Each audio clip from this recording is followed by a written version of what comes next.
লোকে তাকে বলতেন মাস্টার অব মেডিসিন। যে অপারেশনগুলো করতে অনেক দক্ষ ডাক্তারেরও হাত কাঁপত, তিনি তা অতি সহজেই করে ফেলতেন। এই মানুষটির জন্যেই বর্তমানে লিভার প্রতিস্থাপন করা এতটা সহজ হয়েছে। অবাক করা বিষয় হল, তিনি পড়াশোনা জানতেন না, এমনকি কোনোদিন স্কুলেও যাননি।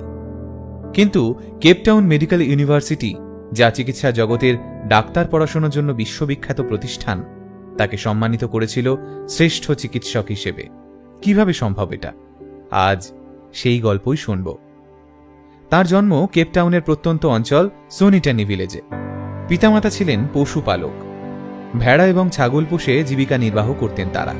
পিতা হঠাৎ অসুস্থ হয়ে পড়লে তিনি কাজের খোঁজে কেপটাউন সিটি চলে যান। শহরে গিয়ে তিনি রাজমিস্ত্রির সহায়ক হিসেবে কাজ শুরু করেন। তখন কেপটাউন মেডিকেল কলেজের নির্মাণ কাজ চলছে জোর কদমে। বছর তিনেক তিনি সেখানেই কাজ করেন। কিন্তু কাজ শেষ হয়ে গেলেও ওনার কর্মের প্রতি নিষ্ঠা দেখে মেডিকেল কর্তৃপক্ষ ওনাকে সেখানেই রেখে দেন এবং টেনিস কোর্টে ঘাস পরিষ্কার করার কাজে নিযুক্ত করেন। 3 বছর এভাবেই চলতে থাকে। একদিন প্রফেসর ডাক্তার রবার্ট ডায়াস একটি গবেষণার জন্য জিরাফের অপারেশন করছিলেন। অপারেশন চলছে, ঠিক সেই মুহূর্তে জিরাফ ঘাড় নাড়তে শুরু করে দিল। এমতাবস্থায় জিরাফের ঘাড়টা শক্ত করে ধরে রাখার জন্য একজন শক্তপোক্ত মানুষের প্রয়োজন হয়ে পড়ল। তিনি তখন ঘাস কাটায় মগ্ন।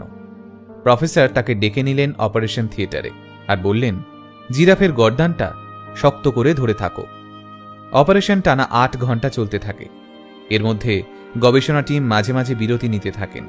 কিন্তু টেনিস কোর্ট থেকে অপারেশন থিয়েটারে পা রাখা মানুষটা টানা 8 ঘন্টা ধরে থাকলেন জিরাফের গলা। অপারেশন সমাপ্ত হতেই তিনি চুপচাপ বেরিয়ে গিয়ে আবার টেনিস কোর্টে ঘাস কাটতে লেগে যান। প্রফেসর রবার্ট ডায়াস তার এই দৃঢ়তা এবং কর্মনিষ্ঠা দেখে আপ্লুত হয়ে গেলেন। পরদিনই তিনি তাকে ঘাস কাটা কর্মী থেকে সরাসরি অপারেশন থিয়েটার অ্যাসিস্ট্যান্ট হিসেবে পদোন্নতি করিয়ে দিলেন।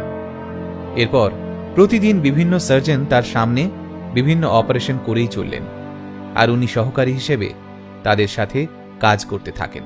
একদিন ডক্টর বার্ন্ড নামক এক ডাক্তার অপারেশন করে ওনাকে রোগীর পায়ে স্টিচ দেওয়ার দায়িত্ব দেন। ওনার হাতে সুনিপুণ সেলাই দেখে ডাক্তার বার্ন্ড অবাক হয়ে যান। এরপরই বিভিন্ন সার্জন তাকে সেলাইয়ের কাজ দিতে থাকেন। দীর্ঘ সময় অপারেশন থিয়েটারে থাকার কারণে মানব শরীর সম্বন্ধে তার যথেষ্ট ধারণা হয়ে যায়। মানবদেহ সম্পর্কে ডিগ্রিধারী সার্জনের চেয়েও তিনি বেশি জানতেন। ফলে বিশ্ববিদ্যালয় থেকে ওনাকে জুনিয়র ডাক্তারদের প্র্যাকটিক্যাল শেখানোর কাজে নিয়োগ করা হয়। দক্ষ ডাক্তারদের মতো অবলীলায় যে কোনো গুরুত্বপূর্ণ অপারেশন করে দিতে পারতেন তিনি। বহু সার্জন যে অপারেশন করতে ভয় পেতেন, অতি সহজেই সেই অপারেশন করে ফেলতেন।